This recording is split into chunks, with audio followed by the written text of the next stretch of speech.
Hello students, today we are going to talk about the managing the garbage we produce. So every day we are producing lots of amount of garbage. So how we can manage that garbage? So in our daily activities we generate a lot of material that are thrown away. And what are some of these waste material? What happens after we throw them away?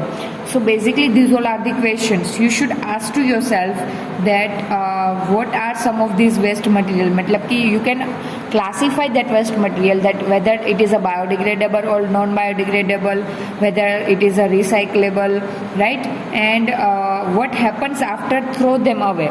So what happens when once we throw them away or we discard it in the dustbin, after that what happened to that garbage, right? So these are all the answers we should find it out.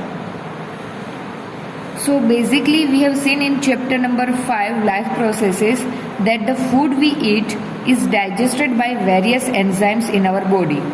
So have you ever wondered why the same enzyme does not break down everything we eat, right? Suppose if you are going to eat the stones or glass, then whether it is digested by the enzymes? So the answer will be no. It will not digested by the enzymes, right? Like glass and plastic, etc. We are not able to digest it because our enzyme does not break down everything we eat. So enzymes are specific in their action, and specific enzymes are needed for the breakdown of a particular substance. So that is why we will not get any energy if we try to eat coal.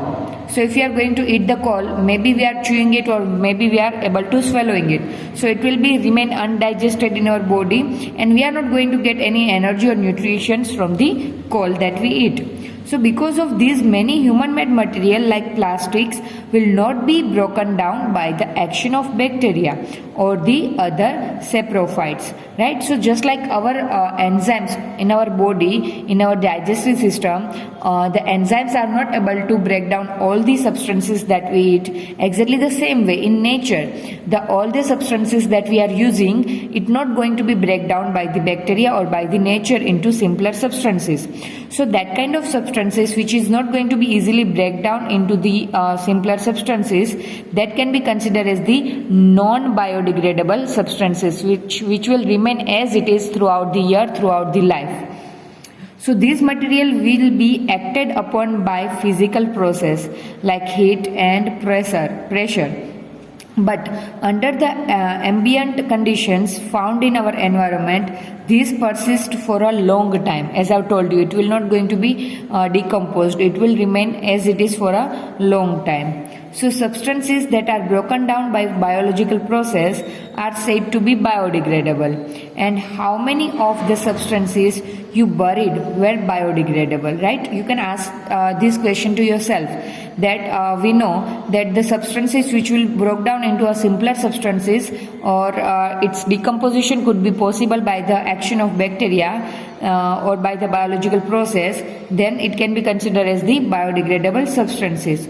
So whatever the waste we are producing at our home, you can classify that waste as per the biodegradable and non-biodegradable. So substances that are not broken down in this manner are said to be non-biodegradable. So these substances may be inert and simply persist in the environment for a long time, or may harm the various members of the ecosystem, right? It will harmful for all the living organisms resides in the ecosystem. So you can visit your town or city, and we are sure to find heaps of garbages all over the places, especially in villages where the facility is not available for the discarding of the garbages. You will see the heap of garbage all over the places. Visit any place of tourist interest, and we are sure to find the place littered with empty food wrappers, right? So any tourist place, if you are going to find it out, we will find everywhere the wrappers of food packets will be spreaded, right? You might have also seen that while we are going for the picnic, or while you are going for the picnic, school picnic, college picnic, we used to throw the wrappers everywhere. right? So in the earlier classes we have talked about this problem of dealing with the garbage that we generate. Now let us look at the problem a bit more deeply. So deeply, if we are going to talk about the managing of garbage, then we all know that in a village the panchayat and in the city municipal corporation will take responsibility for the managing of the garbage, and as per that we all know that in our city we whatever the garbage produced at our home will be collected by the garbage collecting vehicle, right? And that garbage collecting vehicle then will going to decompose or manage the garbage at a certain places where the residential area will be not there, right? So like this way the garbage will be managed in rest of the cities also or countries also. Now improvement in our lifestyle have resulted in a greater amounts of waste material generation. Changes in attitude also have a role to play, with more and more things we use becoming disposable, right? So we can change our attitude. We should reduce using of non-biodegradable substances. We refuse to use the plastic bag. We can use the other bags like cloth bag. We can use paper bag, right? So by changing our attitude, we can manage the disposal of the garbages. Changes in packaging have resulted in much of our waste becoming non-biodegradable. What do you think will be the impact of this on our environment? So if you are going to think about the food packet or any packet that we are purchasing from the market, so you will find it out that most of all the packets are having a plastic, right? And we all know that plastics are non-biodegradable. So we should change our attitude and we should reduce the use of the plastic. So like this way we can manage the garbage.